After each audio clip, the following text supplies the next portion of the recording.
produksinya mereka butuh energi yang konstan dan dalam temperatur yang tinggi. Nah, ini yang masih menjadi satu kendala juga secara teknikal untuk penerapan di sektor-sektor lain. Dan pertanyaan penting yang lain ketika kita bicara tentang green hydrogen itu mengenai commercial effect-nya, bankability-nya. Karena ketika kita bicara, ya ini hidrogen hijau, tetapi bagaimana kita mendanai proyek-proyek ini. Gitu. Kemudian dari pembelinya sendiri, apakah mereka ada kendala atau constraint tertentu. Dan skala komersialnya tentu tentang harga, volume, jangka waktu transaksi, dan kontraknya itu apakah ada kepastian. Karena untuk satu proyek dianggap itu komersial, secara komersial sukses ya, kita harus bisa mendeliver project yang secara bankability itu solid dan juga ada commercial scheme di situ.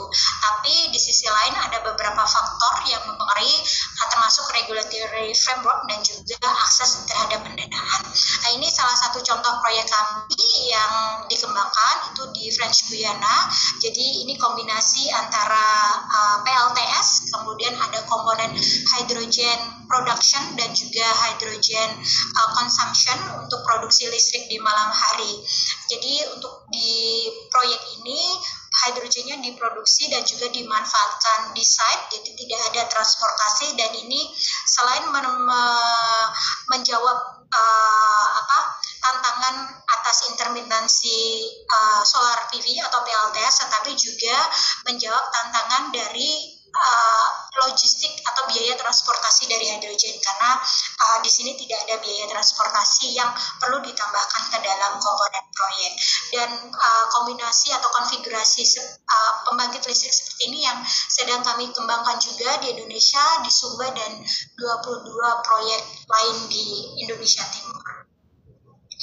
Untuk standar, sebelum kita membahas tentang standar di Indonesia, kalau di roadmap itu sudah ada strateginya ya, peta jalannya untuk targetnya nanti di 2028 untuk integrasi atau harmonisasinya, karena satu sisi produksi hidrogen satu hal, tetapi perlu dilihat juga dari pemanfaatannya sendiri, karena tentu hal itu membutuhkan standar yang berbeda ya, dari pemanfaatan untuk kelistrikan hingga pemanfaatan untuk industri. Nah, teman-teman bisa melihat nanti secara rinci.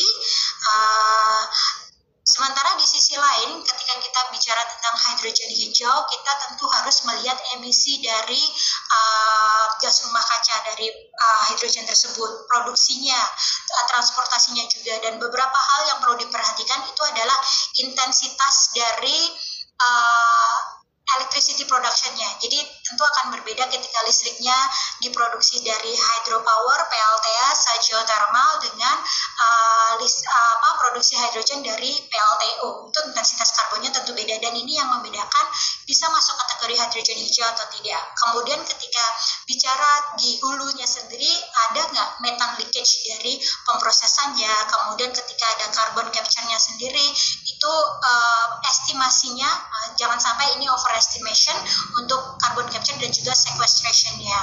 Kemudian untuk pengiriman via kapal perlu dilihat juga untuk nitrogen oxide scrubbing efikasinya, termasuk nanti ketika ada leakage di transportasi dan perpipaan. Dan seperti produk-produk yang lain ya, ketika kita bicara tentang hidrogen, kita harus lihat rantai pasokannya, mulai dari origin, dari produksinya, listriknya dari mana, tadi dari hulu juga apakah ada leakage-nya, hingga nanti hidrogen itu ditransportasikan dan di titik konsumsinya atau titik pemanfaatannya. Saat ini yang sudah ada adalah standar ISO yang digunakan untuk melihat GHG emission-nya associated to production, jadi dari cradle to gate-nya, tapi gate-nya ini sampai di gate konsumsi. Untuk saat ini yang berlaku ISO 19870, tapi saat ini sedang dilakukan revisi ya, kemungkinan itu akan diterbitkan di akhir tahun ini atau tahun depan, di mana ada beberapa kalau yang sekarang hanya ada satu ISO, tapi untuk sekarang itu akan dipecah jadi 4 untuk mengakomodasi termasuk aliran material atau energi dan juga dampak lingkungannya terhadap produk tersebut, dan juga untuk mengkaji konsekuensi lingkungan dari kemungkinan perubahan di masa depan di antara sistem produk yang lain. Dan ini juga nanti melihat di produksinya, transportasinya, dan juga kalau ada proses perubahan ya dari hidrogennya, mungkin dari hidrogen yang gas menjadi liquid. Nah, itu juga nanti akan dipertimbangkan juga. Ini sebagai contoh saja untuk emisi GRK, karena setiap kegiatan di dalam rantai pasokan itu tentu berkontribusi terhadap emisi GRK-nya.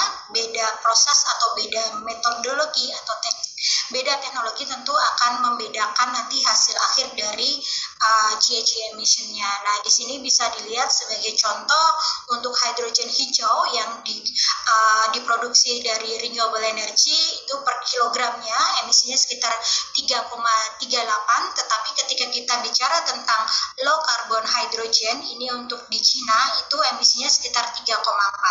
Sementara kalau untuk clean hydrogen di US itu estimasinya untuk emisinya di 4 kilogram CO2 per kilogram hidrogen. Sebagai contoh juga, karena ini sebenarnya tidak hanya untuk hidrogen ya, tetapi untuk semua bahan bakar, termasuk untuk bioetanol, biofuel, itu kita perlu melihat dari rantai pasokannya, asalnya dari mana, kemudian di sisi produksinya itu seperti apa. Dan biasanya yang dilakukan itu menggunakan threshold, karena tadi perhitungannya untuk hidrogen hijau itu diperkirakan emisinya di 33,8, maka biasanya untuk saat ini ya, itu threshold yang dilihat oleh EU setidaknya itu di angka 3,38 kg CO2 per kilogram hidrogen. Nah, di sini biasanya nanti negara importir akan melihat supply chain-nya, kemudian juga rantai pasokannya untuk memastikan bahwa apakah hidrogen yang akan diimpor, diproduksi ataupun diimpor dari negara lain ya, itu memenuhi threshold atau tidak, karena setiap rantai pasokan, kemudian metode dan juga asal ya atau sumber dari hidrogen itu menentukan dari emisi gas rumah kaca dari hidrogen hijau tersebut. Selanjutnya kita bicara tentang sumber daya manusianya, karena kita semua termasuk saya, Mbak Ira, Mas Bagus itu juga sebagai angkatan kerja ya di sektor hidrogen, dan untuk kesempatannya terbuka mulai dari titik produksi hingga titik aplikasi. Jadi tadi kalau dari GHG-nya juga dilihat dari titik produksi hingga titik konsumsi, di sini pun juga kesempatan kerjanya terbuka dari titik produksi hingga ke konsumsinya juga. Untuk saat ini diperkirakan ada pertumbuhan permintaan tenaga kerja ya untuk sektor hidrogen sekitar 18% dari total kebutuhan. Kemudian dari hidrogennya sendiri itu diperkirakan gitu kan bisa meng-create atau menciptakan sekitar 30 juta kesempatan kerja, dan ini tersebar kesempatannya mulai dari hydrogen production companies, kemudian hingga ke transport dan industri chemical sebagai pengguna, termasuk juga di perantaranya. Jadi mulai dari penyimpanan, transportasi hingga penyimpanan nanti di titik di hilirnya. Dan pekerjaannya pun mulai dari yang backgroundnya teknik kimia, kelistrikan, bahkan juga seperti saya yang backgroundnya di keuangan dan carbon management, itu terbuka lebar. Ini sebagai angka saja untuk secara statistik ya, nanti kalau sekarang sih masih estimasi, itu kesempatan kerja yang bisa diciptakan tadi sekitar 30 juta. Kemudian untuk Indonesia sendiri diperkirakan itu sekitar 300.000 kesempatan kerja, baik yang langsung di sektor hidrogen maupun yang tidak langsung. Dan salah satu drivernya itu adalah nanti pemanfaatan atau implementasi project ya, karena diperkirakan sekitar ada 107 gigawatt electrolyzer yang akan terpasang di Indonesia di tahun 2060, sekitar 2% dari kapasitas dunia. Karena di satu sisi tidak bisa dihindari atau diingkari bahwa kesempatan kerja untuk green jobs itu sangat terpengaruh oleh realisasi atau implementasi dari proyek-proyek dan juga investasinya sendiri. Ini kami coba sampaikan dari strategi hidrogen, termasuk untuk angkatan kerja untuk Eropa. Mereka mengidentifikasi beberapa pekerjaan di lini pekerjaan mana yang dibutuhkan dan juga untuk expertise atau keahlian apa saja yang dibutuhkan. Sebagai contoh, tadi kalau HDF kami selain sebagai developer, kami juga investasi, kami juga produsen fuel cell juga. Jadi bisa dilihat di sini bahwa kesempatannya ada di berbagai lini dari pekerjaan.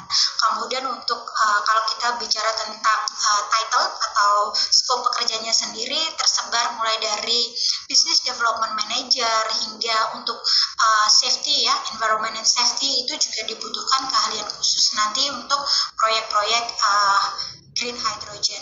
Mungkin untuk rekan-rekan yang sudah berkecimpung di oil and gas sudah tidak asing dengan hydrogen gitu. Nah, itu mungkin untuk career switch-nya lebih mudah ya, karena sedikit banyak sudah tahu gitu.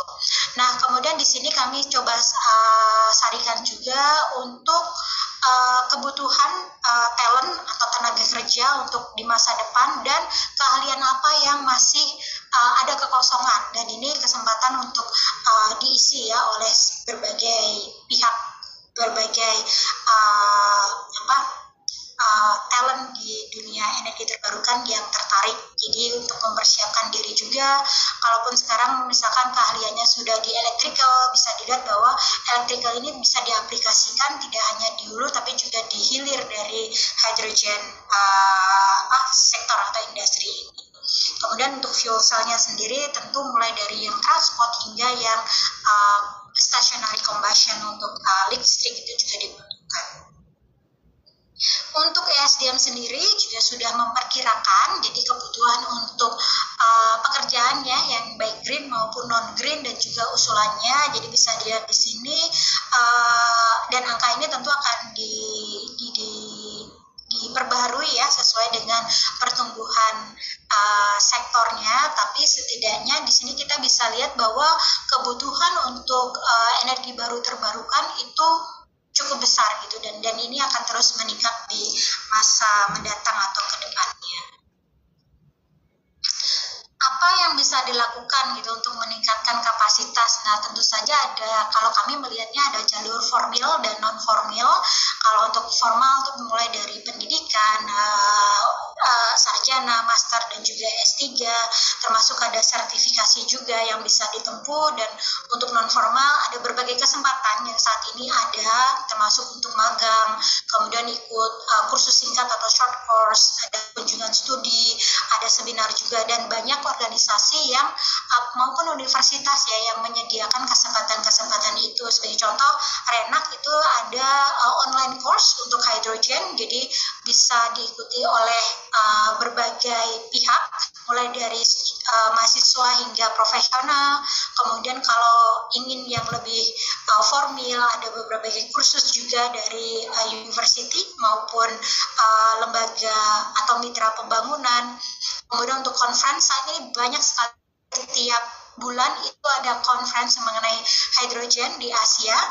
Jadi bisa dipantau juga. Kemudian di sini ketika kita melihat strategi ya atau pendekatan, sangat penting adanya triple helix dari pemerintah, akademisi dan juga industri, dan tentu dengan dukungan dari mitra pembangunan. Dan kalau kami bicara dari pengalaman HDF sendiri, kami berkontribusi melalui program magang. Jadi kami seringkali menerima mahasiswa magang maupun fresh graduate ya, baik itu di kantor pusat kami di Bordeaux di Prancis maupun di kantor di Jakarta. Dan untuk bidangnya sendiri cukup beragam, mulai dari teknik, kemudian untuk business development juga, untuk manajemen lingkungan, dan bahkan untuk business support juga ada kesempatannya. Dan biasanya kami posting itu di LinkedIn maupun di website perusahaan. Nah, tadi saya lihat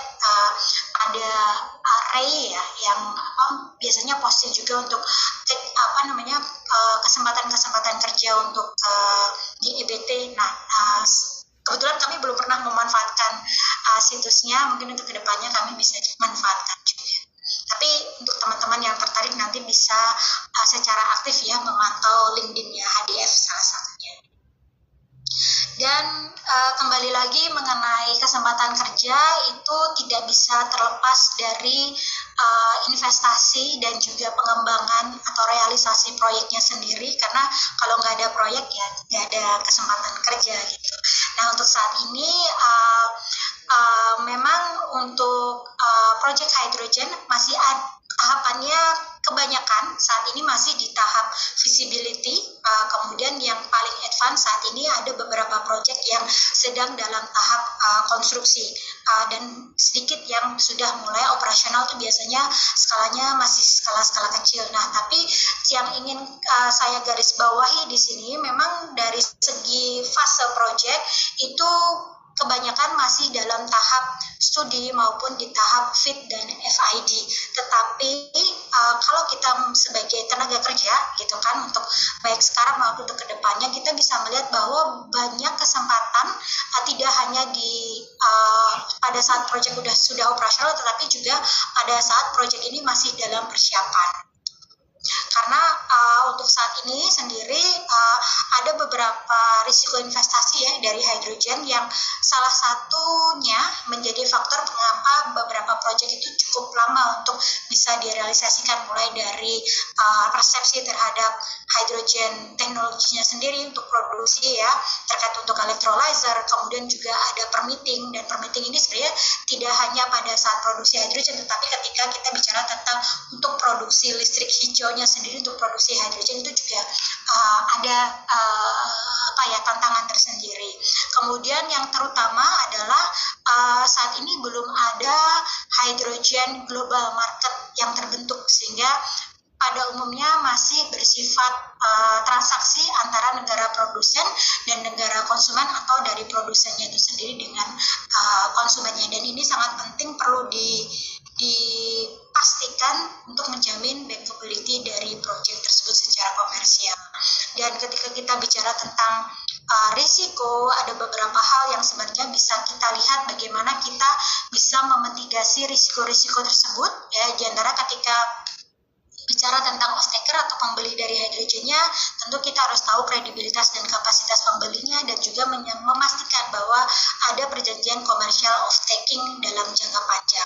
Kemudian untuk teknologi, persepsinya memang masih teknologi baru, tapi sebenarnya ini sudah bukan teknologi baru, sudah sangat lama digunakan di berbagai sektor. Kemudian untuk politik dan perizinan ini tentu membutuhkan dukungan dari pemerintah. Dan satu hal lagi, tadi dari sekian banyak proyek kebanyakan masih dalam tahap pengembangan FID hingga FID, karena untuk pengembangan proyek ini memang membutuhkan waktu yang lama ya, dan ada beberapa ketidakpastian. Jadi misalkan dari sekian banyak proyek, mungkin yang bisa sampai ke tahap final investment decision itu hanya beberapa saja, karena ya dari faktor bankability-nya, perizinan, banyak sekali yang perlu dilihat. Sementara kalau untuk operasional itu biasanya risikonya sudah cukup bisa diminimalisir ya, karena sudah tahap operasional, ada learning curve-nya juga, tinggal nanti untuk memastikan bahwa produksinya berjalan lancar, dan juga untuk perjanjian off-taker-nya. Tapi yang menjadi tantangan utama itu biasanya adalah di tahap pengembangan hingga ke tahap konstruksinya. Untuk sebagai tantangannya sendiri dan juga peluangnya tentu banyak gitu. salah satunya ketika proyek-proyek ini adalah proyek pionir atau first mover, tentu membutuhkan dukungan dari pemerintah dan juga akses terhadap pembiayaan dengan biaya rendah. Dan untuk ekonomi atau ekosistem hidrogennya sendiri tentu membutuhkan beberapa dukungan ya, tidak hanya dari pemerintah tapi juga dari lembaga pembiayaan, termasuk fasilitas VGF atau fasilitas de-risking yang lainnya. Dan tentu untuk sumber daya manusia, karena ketika sumber daya manusianya sudah siap dengan skillnya, tentu itu akan mendukung pengembangan proyek, tidak hanya nanti di tahap operasional tapi tentu di tahap persiapannya juga. Karena kalau misalkan untuk engineer seperti Mbak Ira itu sangat dibutuhkan untuk melihat proyek-proyek mana saja yang visible sebenarnya secara teknikal. Oke, sepertinya ini slide terakhir dari kami. Ini untuk refleksi kita semua juga, karena sebagai tenaga kerja nanti tentunya ada kesempatan ya, tidak hanya di Indonesia di pasar domestik tetapi juga di pasar internasional, karena tidak bisa dipungkiri untuk proyek-proyek besar saat ini masih didominasi pengembangan proyek di Eropa dan Afrika terutama, dan juga di Amerika Latin. Tapi ini bisa jadi refleksi kita juga sebagai pelaku industri ataupun teman-teman yang tertarik untuk masuk ke industri hidrogen. Dengan berbagai tantangan itu sebenarnya bagaimana sih cara produksi hidrogen yang kompetitif gitu kan? Apakah Indonesia benar-benar bisa berperan nanti untuk jadi produsen dan untuk eksportir hidrogen, ataukah justru lebih visible untuk Indonesia itu untuk produksi dan konsumsi di dalam negeri? Karena ketika kita bicara produksi, mungkin kita kalah dengan Australia yang punya gurun begitu luas atau Maroko yang punya gurun begitu luas. Sementara kalau untuk Indonesia untuk lahan itu ada kompetisi ya, ada juga di Indonesia ini cukup kompleks, apalagi ketika lokasinya itu beririsan dengan lokasi hutan atau itu milik ulayat. Nah itu kompleksitasnya jauh lebih tinggi dibandingkan negara seperti Chile, Maroko, dan Australia yang lahannya gurun, tidak ada orang yang tinggal di situ. Kemudian untuk infrastrukturnya sendiri dan perannya itu kira-kira apa yang diperlukan itulah industri dan juga kita sebagai tenaga kerja gitu kan, apa skill apa yang bisa dikembangkan untuk bisa masuk ke dalam sektor tersebut. Dan untuk Indonesia tadi kalau dari roadmap-nya sudah ada yang untuk menengah dan juga jangka panjang, aplikasi mana yang kira-kira lebih sesuai untuk Indonesia, dan pendekatan untuk realisasi proyek apakah lebih butuh untuk teknologinya, apakah Indonesia harus bangun pabrik electrolyzer di Indonesia, atau lebih ke mungkin secara finansialnya.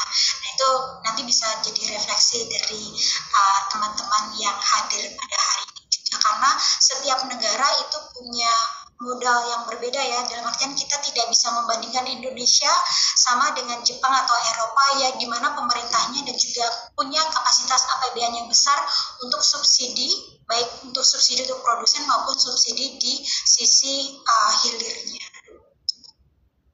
Oke, ini beberapa referensi nanti bisa dilihat kalau tertarik untuk membaca lebih lanjut, bisa dikulik-kulik ke beberapa bahan bacaan dan publikasi yang ada di sini. Oke, sekiranya itu Mbak Indah yang bisa kami bagikan, semoga waktunya masih, maaf ya lewat dari alokasi waktunya, dan selanjutnya kita bisa masuk ke tanya jawab ya. Baik, terima kasih banyak Mbak Diah atas presentasinya.